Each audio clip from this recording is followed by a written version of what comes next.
দেবে, তুমি কামরার ভেতরে দরজা লাগিয়ে বসে তাবিজটা দাঁতে করে টিপে বসে থাকবে। কাজ হবে না, মারাত্মক কাজ। ই চলে গেছে।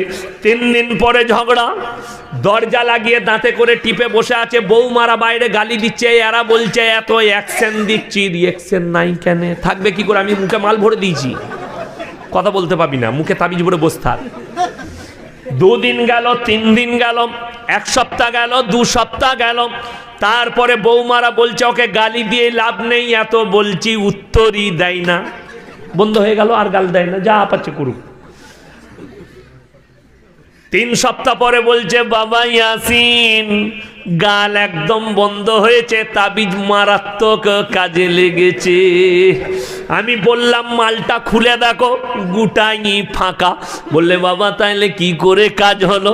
আমি বললাম বৌমা যদি গরম হয় শাশুড়ি চুপ করে যাও, আর শাশুড়ি গরম হলে বৌমারা চুপ করে যাও, তোমাদের মধ্যে শান্তি আসবে। আরবি কিতাবে একটা ঘটনা